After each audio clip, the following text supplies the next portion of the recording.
বাবা-মায়ে যখন কিছুর জন্য ডাক দিত তখন মানে নিজেরে তেমন মনে করতাম না। মনে করতাম যে মা ডাক দিছে, বাবা ডাক দিছে তাতে কোনো সমস্যা নেই। আর শ্বশুরবাড়িতে শাশুড়ি যদি ডাক দেয় তাহলে কথাটা যদি না শুনি না তাহলে অনেক কিছু হয়ে যায়।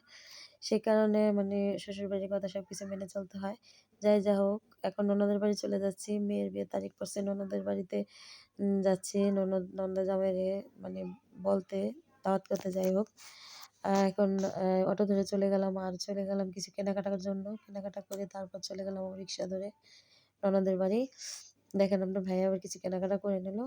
পরে নিয়ে যাচ্ছে ননদের বাড়ি যাবো কিছু কেনাকাটা না করলে তো আর হয় না। আর এত সুন্দর, সুন্দর ভিউ মানে ব্লক তারপর ধান লাগাচ্ছে মানুষ, মাছ, তারপর জমিতে সরষা মানে কি যে ভালো লাগতেছে গ্রামের পরিবেশটা খুবই ভালো লাগে। যাই হোক সেটা আবার আমি একটু ভিডিও করে নিলাম। আর আশেপাশে দেখা যাচ্ছে অনেক সুন্দর, সুন্দর ঘর সেটাও একটু করে নিলাম। গাছপালা মানে সবুজ সবকিছু মানে অনেক সবুজ গ্রামটাই অনেক ভালো লাগে। আর দেখেন এই আমার ছেলে একটা স্প্রাইট কিনছে সেটা আবার খেতে, খেতে যাচ্ছে। আর বাবাকে বলছে আমাকে কোলে নাও। আমি হয়রান হয়ে গেছি। আর দুজনে চলে গেল। আমি আবার একটু ভিডিও করছি।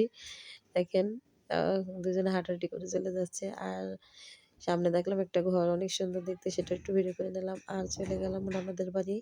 বসে আছি দেখেন তারা আবার ঘরের মধ্যে ঝাড়বাতি দিয়ে মানে একদম সাজাইছে। আর এত সুন্দর ফুল গাছ লাগায় রাখছে দরজার সামনে সেটা আবার আমার ছেলে পোজ দিচ্ছে।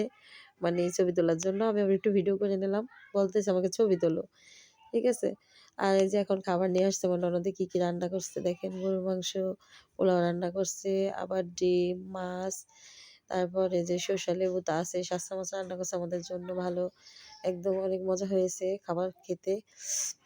অনেক ভালো লাগছে। লাল শাক, তারপর আহ যাই হোক ডাল অনেক সুন্দর। ননদ তো মানে ভাইয়াবু চায় অনেক কিছু খাবার খাওয়াইতে। যাই হোক অনেক কিছু খাবার রান্না করছে। খেয়ে তারপর চলে গেলাম আবার। আর বোরখা পরা অনেকগুলো মেয়ে দেখা গেছে দেখেন কত সুন্দর।